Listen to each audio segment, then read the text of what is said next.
This one-room schoolhouse was established in Knightsen in 1868. The building was moved to its present location in 2003, and in 2014, the East Contra Costa County Historical Society and Museum completed restoration of the building.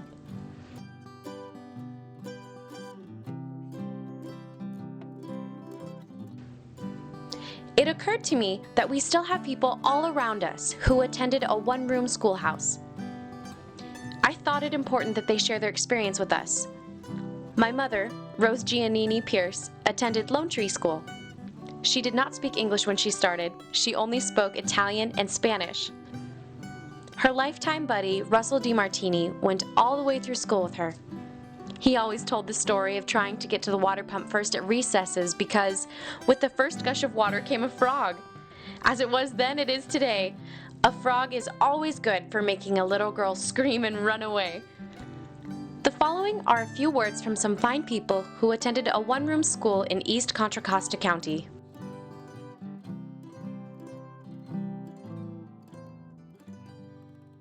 I lived on Lone Tree and went to Lone Tree School. In those days, the cars probably went about 30, 35 miles an hour, and there was probably on the average day, maybe 3 or 4 cars went by. Yeah, there was no traffic. I used to ride down the white line with my little brother on the handlebars, and he'd do the steering till we hit a telephone pole, and that ended that. When I went to school in the morning, of course, I left the track and the bicycle track and the lone track. And when I came home in the afternoon, I could tell whether the mailman had been there or not. My track would still be there if he hadn't been there that day. Walking to school in the winter was miserable. You'd get there and you'd be wet, and itchy from the peat dirt, and I walked to school. It was we lived about a mile from the school, and one time there was a herd of sheep coming down the road, and I was a little kid, you know, and I'm not very tall anyway, and it scared me to death, but they didn't bother me. I tried to get off to the side. Gave them the right of way. I gave them the right of way, yes, yes. My class was only 5 students.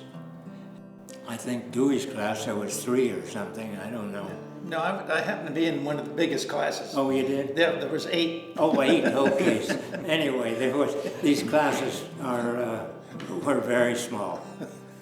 We had a one-room school, we had a stage, we had a little tiny library, and we had a room where we kept our lunches. And when I finished my work, I helped the other kids, all 8 of them.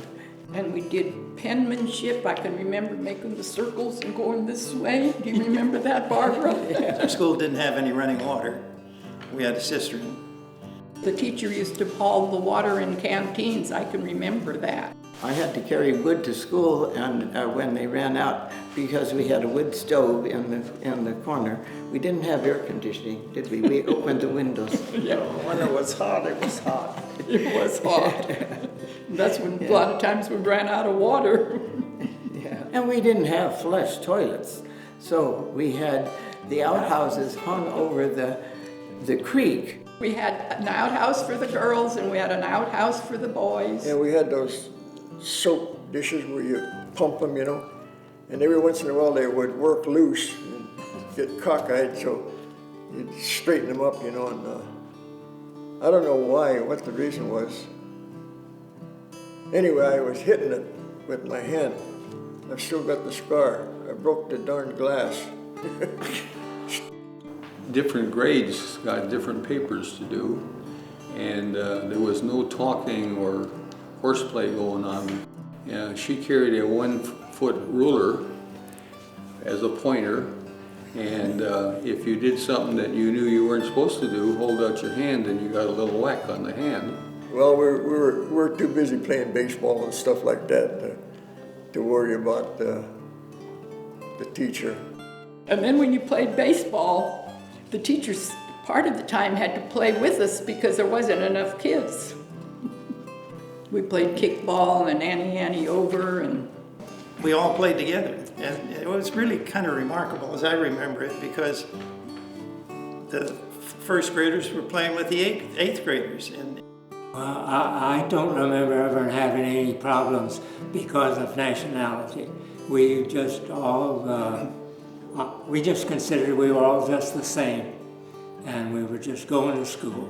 I think it was on the first day of May. They called it May Day or something. Oh, I remember that. And we would walk up that hill and up down the other, down the other side. The teacher would be with us and pick wildflowers. Yes. we thought that was great. Yeah, and you mentioned May Day. We had a maypole dance. There's a large pole with streamers of cloth, and we dance alternately around to wind it onto the pole. Yeah. we were a small school, but everybody had fun. You know, your friends always remained your friends. I know that, you know. I think it was a good experience and a good start in life.